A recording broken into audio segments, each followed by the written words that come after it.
Compound interest, simple interest पढ़े, चक्रवृद्धि ब्याज, साधारण ब्याज पढ़ेगा।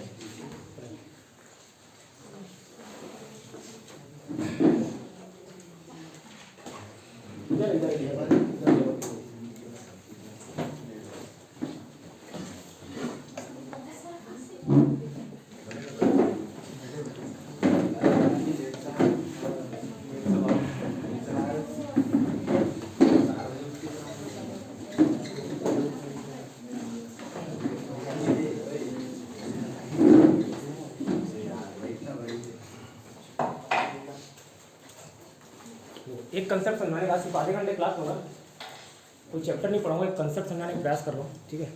वो कंसेप्ट समझ गए तो इतने सारे फॉर्मूले जो याद करते हैं मैथ्स में, चाहे चक्रवृद्धि ब्याज में हो, कंपाउंड इंटरेस्ट, साधारण ब्याज में हो, सिंपल इंटरेस्ट, प्रॉफिट लॉस हो, एवरेज हो, कई सारे टॉपिक वो बिना फॉर्मूले के बन जाएंगे अगर वो लॉजिक समझ आ जाता है तो, ठीक है। मैथ्स को रटने की जरूरत नहीं पड़ेगी। हर चीज़ अपने आप में 100 होता है क्या? हर चीज़ अपने आप में 100% है, ठीक है। हर चीज़ अपने आप में 100% है। अगर मैं किसी एक नंबर को हजार एक नंबर लेता हूँ, ठीक है, 1000 एक नंबर लेता हूँ, वो सेटिंग चेंज हो जाएगा थोड़ा सा। अच्छा वहीं का था क्या? ठीक है। हर चीज़ अपने आप में 100 होता है बोला। अब मैं कोई एक नंबर ले रहा हूँ 1000, वो भी अपने आप में 100 है, ठीक है, वो भी अपने आप में 100 है। अगर मैं इसको 10% बढ़ा दूं तो ये जो अपने आप में 100 था अब वो अपने आप में 110 हो जाएगा क्या? 10% बढ़ा देता हूँ तो ये इसका 10% कितना होगा? 100, 1100। मतलब ये 1000 100 के बराबर था। ये कंसेप्ट ध्यान से समझना दोस्तों, एक भी फॉर्मूला याद करने की जरूरत नहीं होगा, सब लॉजिक से हो जाएगा। तो इसका 100, अब ये 1100 बन गया, 110 के बराबर है। इसी में मैं 10% घटा देता, -10% कर देता तो ये 100 अब 90 हो जाता था क्या? और ये 1000 100 घटने के बाद 900 हो जाता था, मतलब ये 900 90 के बराबर है, ठीक है। अब मैं अगर ये 900 को बता दूं कि ये 90 के बराबर है और आपको 110 निकालना है, क्वेश्चन किस प्रकार से आता है, चाहे वो किसी भी फॉर्मेट में हो, चाहे प्रॉफिट लॉस हो, लाभ हानि हो, ठीक है। कैसा रहेगा क्वेश्चन कि किसी वस्तु को 900 रुपये बेचने पर 10% की हानि होती है, ठीक है। If a product is sold at 10% loss, ठीक है, एट ₹900, 900 रुपये बेचा, 10% लॉस में बेचा, मतलब 90 में बेचा क्या? 10% लॉस में बेचा, मतलब 90 के बराबर है क्या? अब बोल रहे कि अगर उस वस्तु को 10% लाभ में बेचना हो तो कितने रुपए में बेचेंगे? तो हर चीज़ अपने आप में 100 होता है बोला मैंने, ठीक है। सिर्फ सुनना, कोई क्वेश्चन नहीं। 900 रुपये में बेचने से उसको 10% की हानि हो रही है, ठीक है, 10% लॉस इनकर कर रहा हो, ठीक। तो हर चीज़ अपने आप में 100 होती है, ठीक है। 10% लॉस होगा मतलब वो 90 में बेच रहा है क्या? 90 में बेच रहा है, ये कंसेप्ट समझ आ रहा है, ठीक है। मतलब 990 के बराबर है, 990 के बराबर है। अब वो बोल रहा है कि उसको 10% की लाभ चाहिए होता अगर, तो कितने में बेचता? 10% अगर उसको प्रॉफिट चाहिए, कितने में बेचता? तो 100 में 10% मतलब वो 110 में बेचता, तब उसको 10% होता। तो सीधा मैं अगर 990 के बराबर है तो 110 के बराबर कितना होगा ये निकाल सकता हूँ, ये 100 कट जाएगा।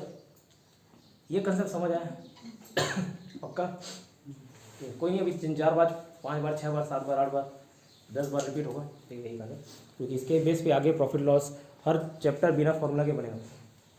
ये समझ आया, ठीक। अगर ये भी नहीं समझ आया होगा तो मैं बोलूँ, जैसे बचपन में 5वीं क्लास में ये मैथ्स देखते थे, 1 दर्जन केला अगर कोई ला रहा है, उसको 24 रुपये पड़ रहे हैं, 1 दर्जन केला 24 रुपये पड़ रहे हैं, 5वीं क्लास का क्वेश्चन, ठीक है। 1 दर्जन केला 24 रुपये पड़ रहा है उसको, 1 दर्जन में 12 केला, ठीक है। अगर 24 रुपये पड़ रहा है, कितना? 12 केला, मतलब 24 डिवाइड में 12 करो तो 1 केले की कीमत आ जाएगी, ठीक है। अब मैं बोलूँ अगर 12 केला 24 रुपये का है, 5 केला कितने का होगा? तो 24 अगर 12 के बराबर है तो 5 कितने के बराबर होगा? ऐसे निकल जाता है क्या? 10, 5वीं क्लास का क्वेश्चन है। ये कंसेप्ट समझ आता है? यही वाला कंसेप्ट पूरा आपको 10वीं तक लेके जाएगा, 10वीं तक का मैथ पूछता है, ये समझ आया? ठीक है। इसी प्रकार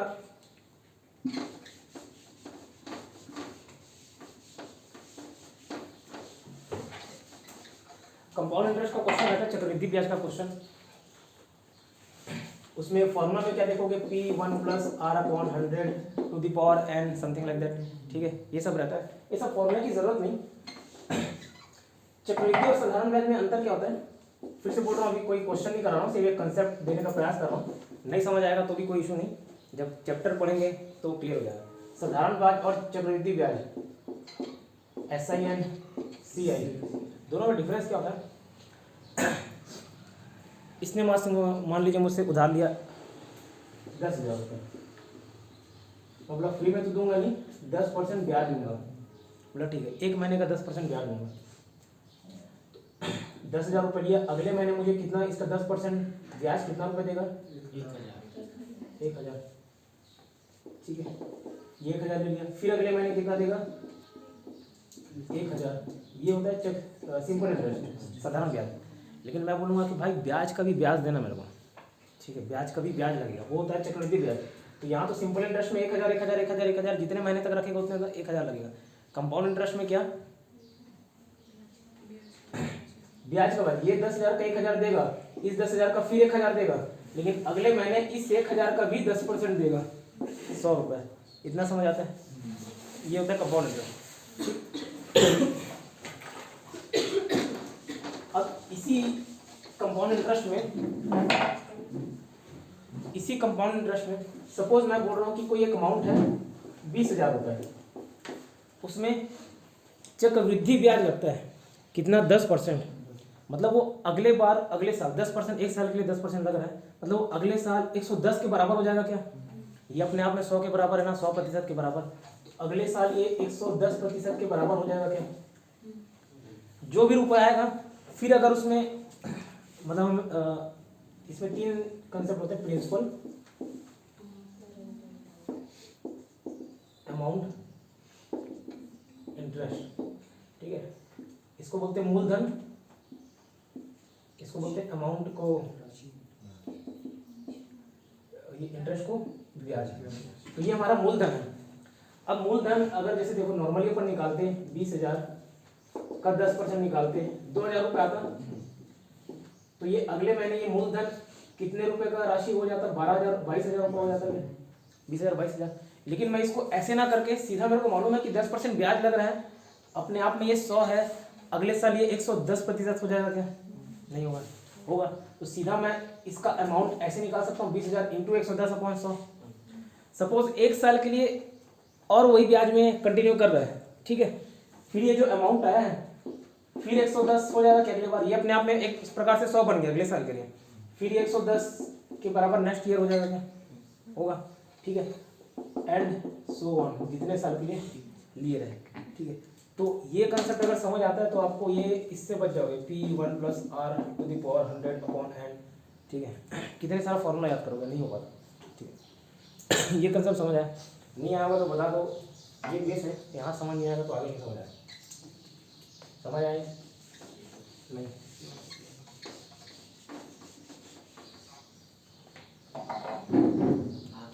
आया इधर सर, आया सर, बता दीजिए सर एक बार, इधर मैडम 2 बार बता दीजिए ठीक है।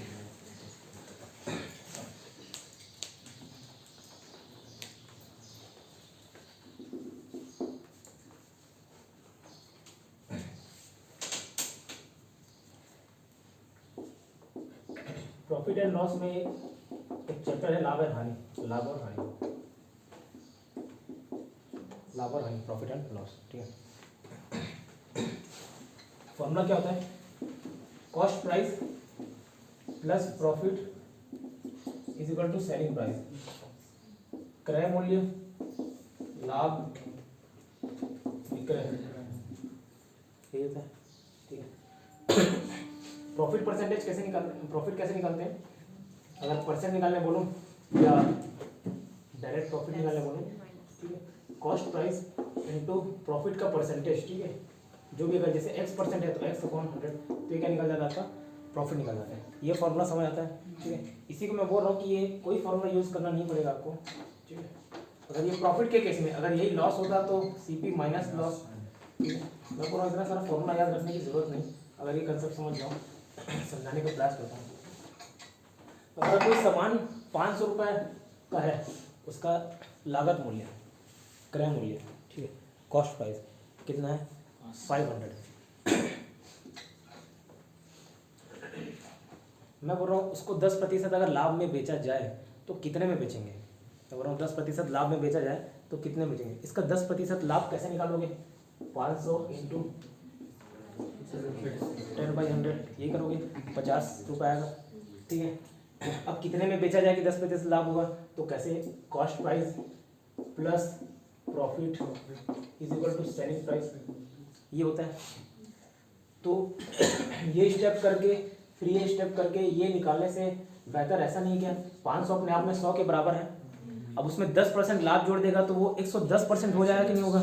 इतना समझ आता है, 110% मतलब 110/100, ये सीधा मैं यहीं से ही निकल सकता हूँ। अब समझ आएगा नहीं है। और बता रहा हूँ कोई नहीं, अगले आधे घंटे तक यही बताऊंगा, उसके बाद भी समझ नहीं आएगा तो फिर रामानुजम भी आपको मैथ्स नहीं सिखाते। और ठीक है, 500 रुपये का लागत था, फिर वही एग्जाम्पल यारो, 500 रुपये का लागत था, क्रय मूल्य था, 10% की हानि में बेच रहा है, हानि 10% बेच रहा है, ठीक है। कैसे निकालोगे हानि, 500 इंटू 10%, 50 रुपये हानि है।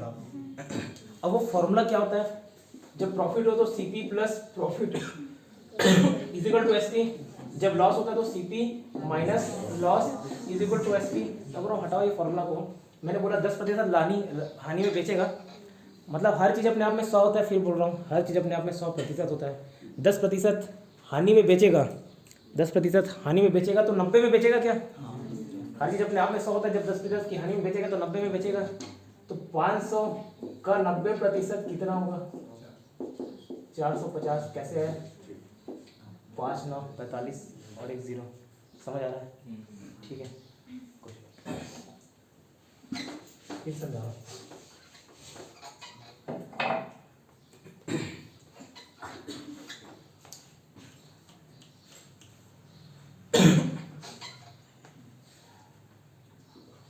₹500 और 20% के लाभ में बेचा, कितने रुपए में बेचा, 20% लाभ, 500 का 20% कितना आएगा, 100 रुपये आएगा, 500 का 20% 100 रुपये आएगा, ठीक है। मतलब अब उसकी विक्रय जो मूल्य होगी, विक्रय मूल्य होगी, सेलिंग प्राइस होगा, क्या होगा, 500 प्लस 100 इज इक्वल टू 600। लेकिन मैं इसको बोलूँ कि भाई 20% लाभ में बेच रहे हैं ना, हर चीज़ अपने आप में 100 होता है, मतलब जब 20% लाभ में बेचेगा तो 120 नहीं हो जाएगा कि उसका कीमत, वो जो अपने आप में 100 था वो अपने आप में 120 हो जाएगा कि नहीं हो जाएगा। तो 500 अपने आप में जब 120 हो जाएगा, 120/100 करूँगा, सीधा ये 5 12 60 600 ये हो जाएगा कि नहीं हो जाएगा, ठीक है। क्लियर, ये कंसेप्ट समझ आता है, ठीक। मुकेश जी का एक डाउट था वो वाले प्रेजेंट में कहाँ चले गए,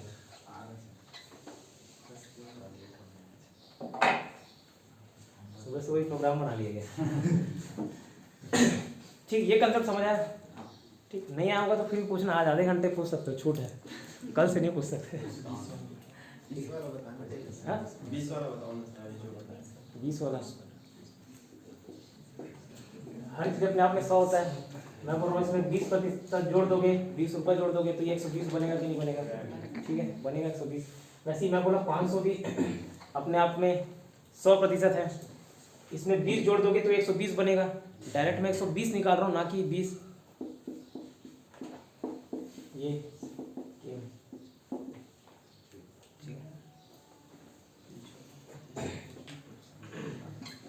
किसी डाउट पे कोई हंसेगा नहीं ना, गलत था।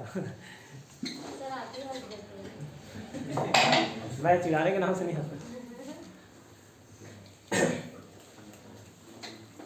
क्या कोई बच्चा किसी में कमजोर है, कोई होशियार है, मजाक नहीं उड़ाना चाहिए, बस बच्चे का मोरल डाउन हो जाता है, मतलब अगली बार वो पूछने से झिझकेगा, ठीक है। अब ये बात अलग है, ध्यान ही नहीं है और पूछे जा रहा है तो मेरा मोरल डाउन हो जाएगा। तो कोई डाउट पूछा तो हंसना नहीं, मैं हंस सकता हूँ, मेरा छूट है। ठीक है, कितना समझ आया? अब समझ आया मैडम कि अभी भी क्लियर? पक्का? इधर सर चैप्टर होगा तो वो और क्लियर हो जाएगा। और 10 बार 20 बार 15 बार 100 बार, ठीक है। आज लास्ट में कालिदास की कहानी फिर से रिपीट कराऊंगा, बोर भरे हो जाओ। अब इसी को थोड़ा सा एडवांस लेवल में प्रॉफिट एंड लॉस में क्या पूछता है, अगर 400 रुपये में बेचने से किसी दुकानदार को 20% की हानि होती है, if a shopkeeper incur 20% loss by selling his product at ₹400। 400 रुपये में बेचने पे उसको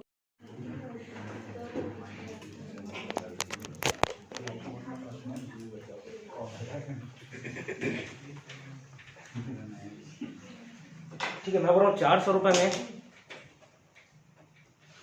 सामान को बेचने पर 20% की हानि हो रही है, मतलब उसको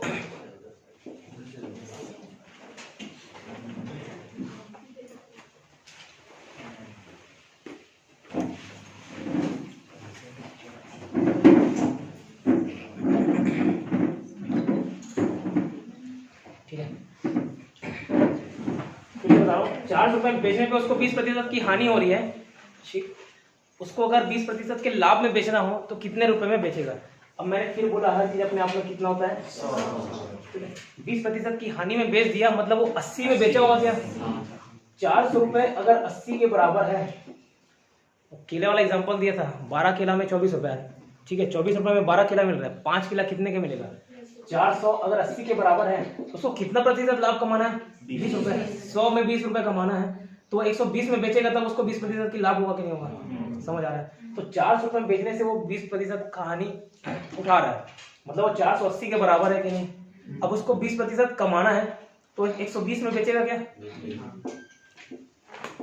ठीक है, मतलब ये फिर से मैं बता रहा हूँ कंसेप्ट, ये 80% है, ये 120% है, लेकिन बटे 100 क्यों नहीं लिख रहा हूँ? अभी तक मैं जैसे 500 × 120/100 लिख रहा था, परसेंट कट जाता है, बटे 100 कट जाता है। तो ये 400 अगर 80% के बराबर है, लिख भी देता हूँ 80%, तो 120% कितना होगा? परसेंट तो ऐसे ही कट जाएगा, ये 5 600, मतलब उस सामान को कितने में बेचेगा? 600 में। ये क्वेश्चन समझ आया?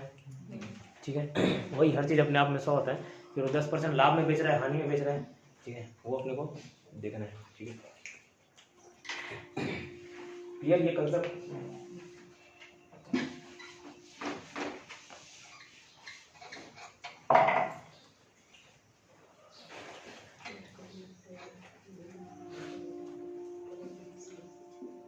मैं बोल रहा हूँ 500 रुपये कोई अमाउंट है, ठीक है, साधारण ब्याज लगता है उसका 10%, ठीक है, 10% साधारण ब्याज है, तो हर साल ब्याज के ऊपर ब्याज भी लगेगा क्या? नहीं, हाँ बोल नहीं लगेगा, ठीक। मतलब अगर उस 500 रुपये पैसा दिया उधारी में किसी ने, 10% साधारण ब्याज में, एक साल का 10% लग रहा है, अब बोलो उसने 5% 5 साल तक, सॉरी 10% 5 साल तक दिया, 5 साल में कितना रुपए कमाएगा ब्याज? एक साल में अगर 10% है तो 5 साल में 50% होगा, ठीक है। अब मुझे सिर्फ ब्याज निकालना है, 500 रुपए अगर उस किसी ने उधारी दिया, 10% सालाना ब्याज के तहत 5 साल के लिए, तो सीधा सीधा जब एक साल का 10% है, 5 साल का 5 × 10% 50% हो जाएगा क्या? ठीक है, अब मैं बोल रहा हूँ यहाँ से डायरेक्ट दो चीज निकाल सकता हूँ, या तो ये आपका हो गया मूलधन, प्रिंसिपल मूलधन, ब्याज निकालना है, इसका सीधा 50% निकाल दूंगा तो आ जाएगा क्या ब्याज? 250 रुपये। और ये बोलता कि मूलधन ना लिखे राशि बताओ लास्ट में कितना रुपया होगा, तो जब 100 में हर चीज अपने आप में 100 होता है और उसमें 50% और जुड़ जाएगा, 50 जुड़ जाएगा तो 150 बन जाएगा क्या?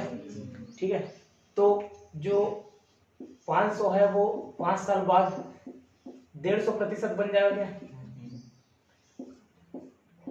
750 हो जाएगा। ये अल्टीमेटली पहले 500 इसका 250 निकालते, देन जोड़ते 750 आता, इससे क्या सीधा ये किया। समझ आया? ठीक, किसी कोई समस्या हो कुछ? रिपीट कराना तो बताओ।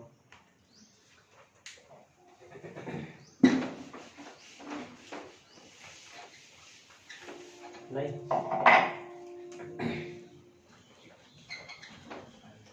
अब यही चीज अगर सिंपल इंटरेस्ट में कंसेप्ट यूज हो, 10,000 रुपये मान के चलो मैंने अगर मूलधन लिया, पहले साल उसका 10% ब्याज लगा, पहले साल 10%, कितने रुपये हो गए ब्याज? 1,000, ठीक है। अब वो राशि कितनी हो गई? 11,000, ठीक है। इसमें ब्याज भी जुड़ गया। अब फिर 10% निकाला दूसरे साल, इसी का 10% निकालूंगा ना, ठीक है। 10,000 का नहीं निकालूंगा, क्यों? क्योंकि ब्याज का भी ब्याज लेना है मेरे को, तो इसमें ये जुड़ जाएगा, ठीक है। 10% का निकालूंगा, 1100 आएगा, तो ये एक 1100 में, चलो फिर पहले 10% निकालें, तो ये 1100 आया, तो ये क्या जुड़ जाएगा? 12,100 हो जाएगा क्या दूसरे साल के अंत में? 12,100। तो पहले प्रॉफिट निकाल रहे हो, देन उसको जोड़ रहे हो, मतलब ब्याज निकाल रहे हो, फिर जोड़ रहे हो, फिर ब्याज निकाल रहे हो, फिर जोड़ रहे हो, ठीक है। उससे अच्छा मैं ये कर सकता हूँ, 10,000 प्रिंसिपल था, 10% ब्याज जुड़ रहे हैं, अगले साल वो सीधा 110% हो जाएगा, ठीक है। पूरा ब्याज व्याज सब मिला के 110 हो जाएगा, 10%।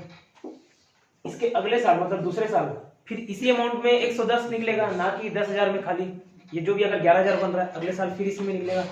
तो अगर मुझे 2 साल का निकालना, फिर 110/100 कर दूंगा, 3 साल का बोलेगा, एंड सो ऑन, ठीक है। अगर 2 साल का बस बोलता तो जो हम लोग 12,100 निकाले वो यहाँ पे निकल रहा है कि नहीं? देखो, ये 2 0 कटा, ये 2 0, ये 2 0 कटा, 11 × 11 कितना होता है? 121, और 2 0 है, 12,100। उतना निकालने के बजाय ये करना ज़्यादा आसान है। ठीक, कंसेप्ट समझ आया? नहीं है आगे।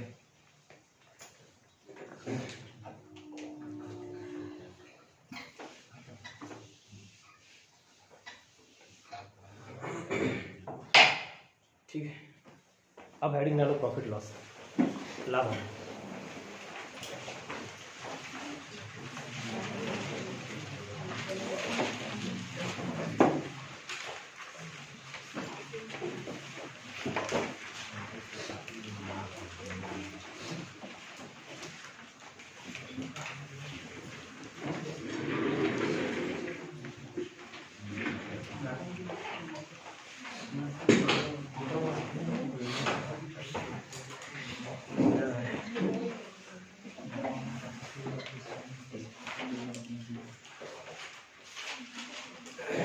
अब जिसको एक कंसेप्ट नहीं समझ आया होगा तो उसके लिए वही ऑप्शन फॉर्मूला है, वो उस हिसाब से ही बताऊंगा, आपको जो अच्छा लगे।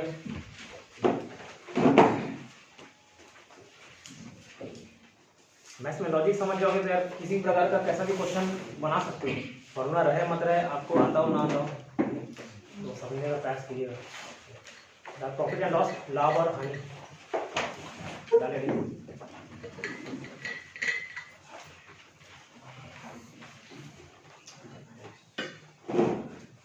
पहला पॉइंट लिखना,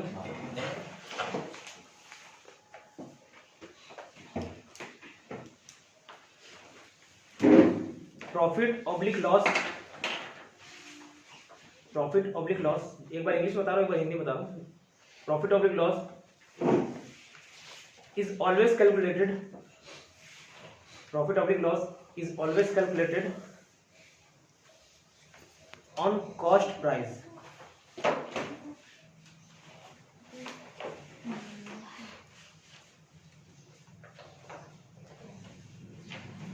if not mentioned in the question, if not mentioned in the question,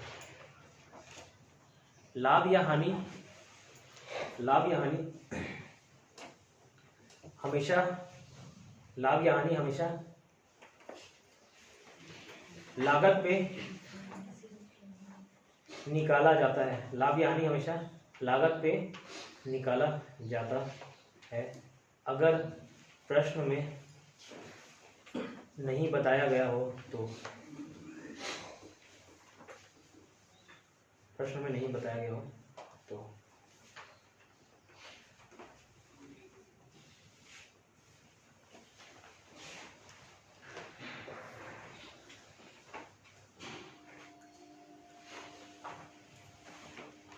ठीक है, इसका क्या मतलब हुआ समझाता हूँ, ये डिफरेंस समझना जरूरी है। 400 रुपये में कोई दुकानदार सामान खरीद के आता है, सुनना बस समझना, ठीक है। 400 रुपये में कोई दुकानदार सामान खरीद के आता है, इसमें वो कमा रहा है 25%।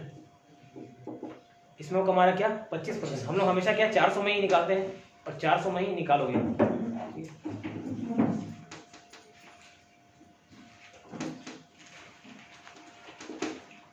दिख जाएगा वहाँ पे, ठीक है। 400 रुपये में ही निकालोगे हमेशा, तो 400 का 25% मतलब 100 रुपये होगा, ठीक है। मतलब उस सामान को कितने में बेचेगा 500 में, ठीक है।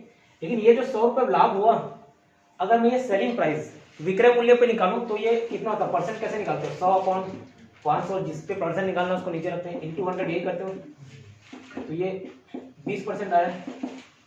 तो ये 25% और 20% दोनों डिफरेंट है। 25% लाभ किस पे, लागत मूल्य पे। लेकिन वही अगर विक्रय मूल्य पे बोला जाए, विक्रय मूल्य पे वो लाभ कितना हो जाता है 20%। तो वही मैंने बोला, अगर क्वेश्चन में अलग से मेंशन नहीं करे तो हमेशा लाभ किस पे निकलता है, लागत मूल्य पे। लेकिन वहाँ बता दिया कि if he earns 20% profit on selling price, अगर वो विक्रय मूल्य पे 20% लाभ कमाता है तो आपको इसके हिसाब से निकालना पड़ेगा, ना कि इसके हिसाब से। दोनों में डिफरेंस समझ आया क्या बोलना चाह रहा था। और नहीं होता है, नहीं दिया रहेगा क्वेश्चन में, तो हम नॉर्मली लागत मूल्य पे निकालते हैं, लाभ या हानि, वही पॉइंट लिखाया हूँ, ठीक। नेक्स्ट लिखना, एग्जांपल ही नहीं,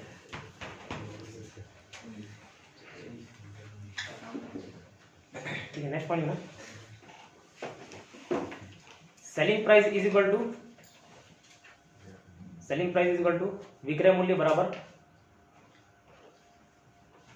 selling price is equal to विक्रय मूल्य बराबर, sorry selling price is equal to, हाँ, विक्रय मूल्य बराबर cost price plus profit, C प्लस प्रॉफिट, लागत मूल्य प्लस लाभ, लागत मूल्य प्लस लाभ, लागत मूल्य प्लस लाभ, ठीक है।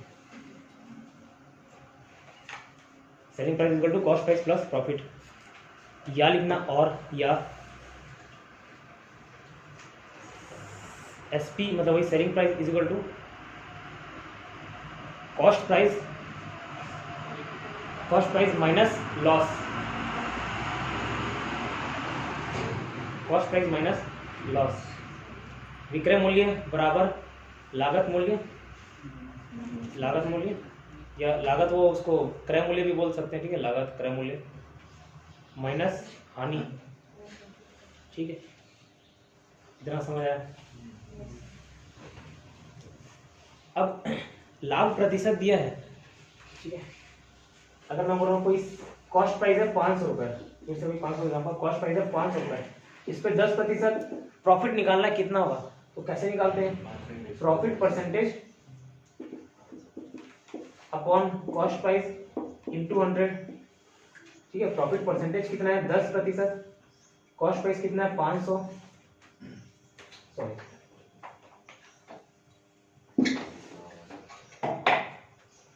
कॉस्ट प्राइस दिया 500, उस पर 10% प्रॉफिट रेट दिया हुआ है। प्रॉफिट निकालना कैसे निकालूंगा, 500 इंटू 10%, परसेंट मतलब 100 हो गया, ठीक है। तो ये हो गया आपका 50 रुपये, ठीक है, 50 रुपये हुआ। तो ये इसका कोई फॉर्मूला नहीं है, इतना अपने को बेसिक समझ आता है। 10% अगर निकालना हो किसी चीज़ का कैसे निकालोगे, ठीक है। एक क्वेश्चन दे रहा हूँ बेसिक सा,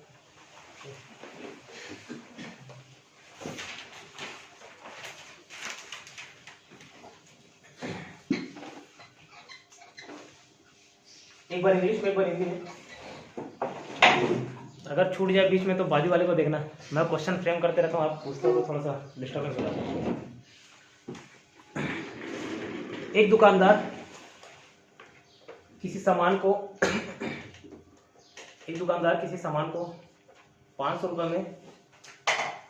रुपये में खरीद कर लाता है।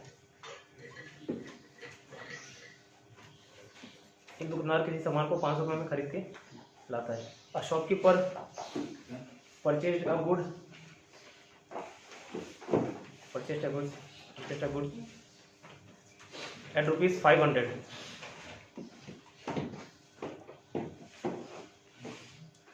अगर वो उस पर 20% लाभ कमाना चाहता है, अगर वो उस पर 20% लाभ कमाना चाहता है, if you wants to earn 20% profit, 20% लाभ कमाना चाहता है, तो उसका विक्रय मूल्य क्या होगा? Then what will be its selling price?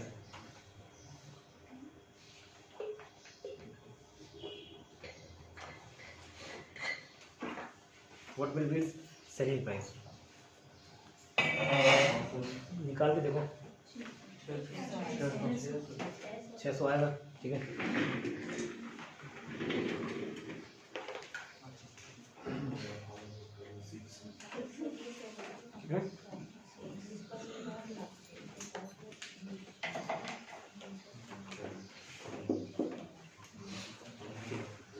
Basic सा क्वेश्चन है भाई, मैंने वो कंसेप्ट समझाने के लिए क्वेश्चन करवा रहा हूँ।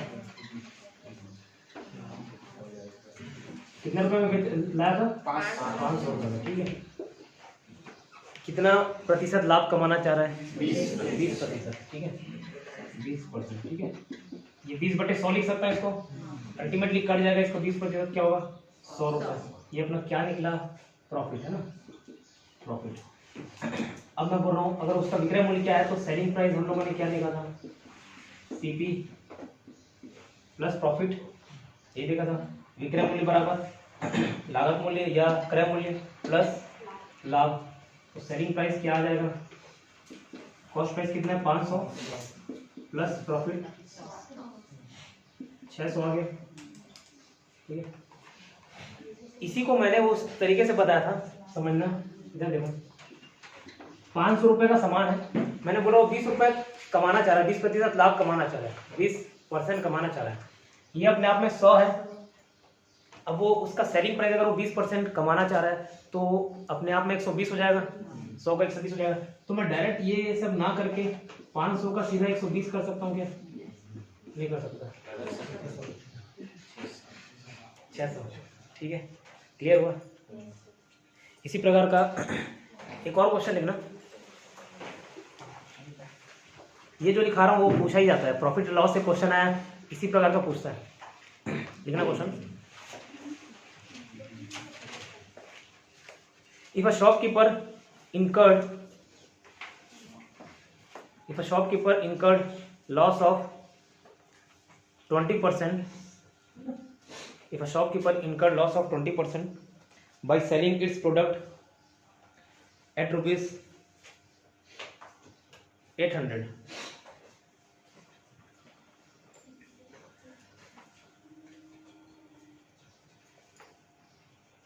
एक दुकानदार अपने सामान को 800 में बेचता है। ये दुकानदार अपने सामान को 800 में बेचता है, तो उसे 20% की हानि होती है, 20% की हानि होती है। अगर उसे 20% का लाभ कमाना हो, if you wants to earn 20% profit on it, अगर उसे 20% का लाभ कमाना हो, if you wants to earn 20% profit on it, what will be its selling price? तो उसका विक्रय मूल्य क्या होगा? एक बार वो जो कंसेप्ट बताया उसे निकालने का प्रयास कीजिए।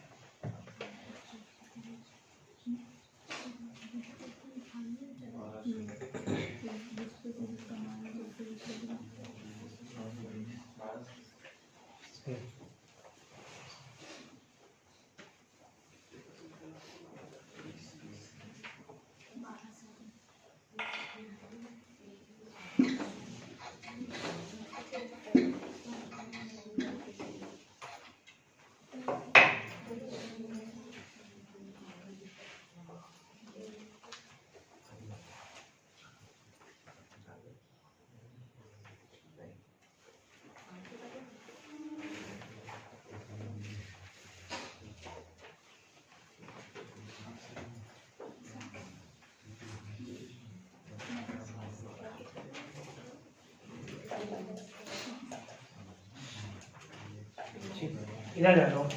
मैंने बोला 400 रुपये में बेचने पर उसको क्या होता है, 20% का हानि होता है। मतलब वो उस सामान को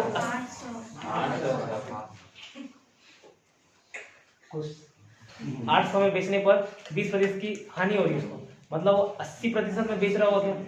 अगर ये 80 के बराबर है या 80% के बराबर है तो उसको कितने में प्रॉफिट कितना प्रॉफिट कमाना है, 20 रुपये।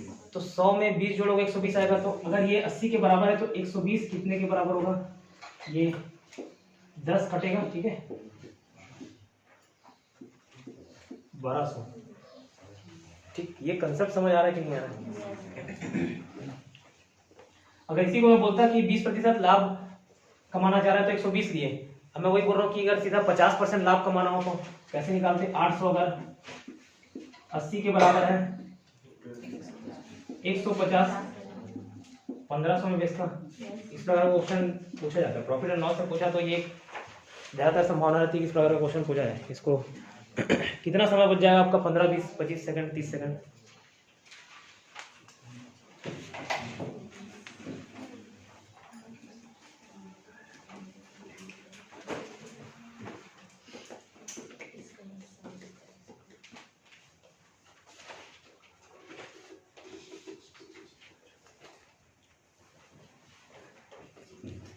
ठीक हुआ। तो मैथ्स का बस आज एक बेसिक देने के लिए मैं बोला आधा घंटा बस पढ़ाऊँगा, ठीक है। कल 7 बजे आइएगा, मैं 10 मिनट लेट आऊँ चल जाएगा, आप लोग 10 मिनट लेट आओगे छूटेगा, पूछोगे तो मैं नहीं बता पाऊँगा, ठीक है। जैसे ये अगर ये क्लास अगर किसी का मिस होता, जो जिनका मैथ्स बैकग्राउंड है वो समझ पाते, जो नॉन मैथ्स बैकग्राउंड के फिर नहीं समझ पाते, ठीक है। तो आप लोग 7 बजे शाम पहुँचेगा, ठीक है। मैं 7:10 हो जाऊँ चल जाएगा, आप लोग पुराना भी बनाइए, ठीक।